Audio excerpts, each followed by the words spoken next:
दिनांक 25 रोजी पंढरपूर येथे 8:30च्या सुमारास मोहोळ आनंदी राष्ट्रीय महामार्गावर भैरवनाथवाडी नजीक नॅशनल हायवेने चालू असलेल्या रस्त्यावर खोदकाम करून मुरुम उकरून टाकल्यामुळे रस्त्यावर नंदा असल्यामुळे ऊसतोडी करणारा ट्रॅक्टर व टॉयलेट पलटी होऊन आतमध्ये बसलेले कामगार जागीच ठार झाले। 4 कामगार जखमी झालेत। हा ऍक्सिडेंट झाल्यामुळे रस्ता ब्लॉक झाला व एकेरी वाहतूक करण्यात आली। यावेळी तपकिरी शेटपळ येथील एक तरुण मोटारसायकलवर येत असताना एका 4 चाकी वाहनाने त्याला धडक दिल्यामुळे तो जागीच ठार झालाय। बेजबाबदारपणे खोदकाम केल्यामुळे हे 2 जीव हकनात गेले। तसंच नॅशनल हायवेवर प्रवाशांना कुठल्याही सुखसुविधा न देता पेनूर येथे टोल वसुली झाली आहे। ऍक्सिडेंट झाल्यानंतर तात्काळ त्या ठिकाणी अँब्युलन्स व क्रेन आणणं जबाबदारी असताना तशा सूचना पोलिसांनी करून सुद्धा टोल नाक्याच्या कंपनीनं कुठलीही दखल घेतली नाही। त्यामुळे या ऍक्सिडेंटला जबाबदार धरून टोल नाक्याचे प्रमुख शर्मा यांच्यावर गुन्हा दाखल करावा अशी मागणी भाजपा किसान मोर्चाचे प्रदेश सचिव माऊली हळणवर यांनी केली आहे। अन्यथा नारायण चिंचोली येथे रास्ता रोको आंदोलन करण्याचा इशारा त्यांनी यावेळी दिलाय।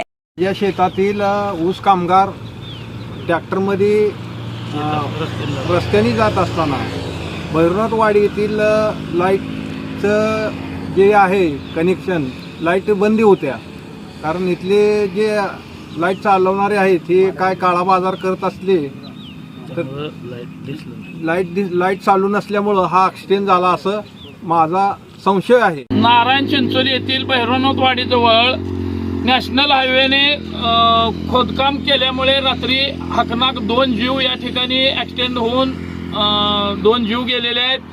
हे नॅशनल हायवेची या कामकाजाचा आम्ही जाहीर निषेध करतो, कारण याने चालू रस्ता बंद करून त्यावरती मुरुम उचलून फेकल्यामुळे अंधारात दिसलं नसल्यामुळे ट्रॅक्टर पलटी होऊन त्या ठिकाणी ऊस तोडणी मजुराचा मृत्यू झाला।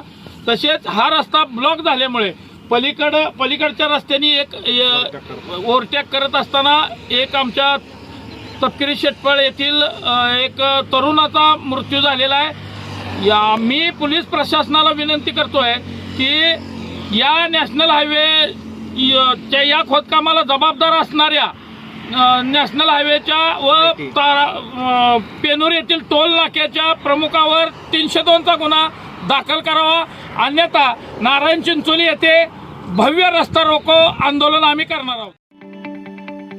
ताज्या बातम्या पाहण्यासाठी प्राईम महाराष्ट्र न्यूज चॅनलला सबस्क्राईब करा।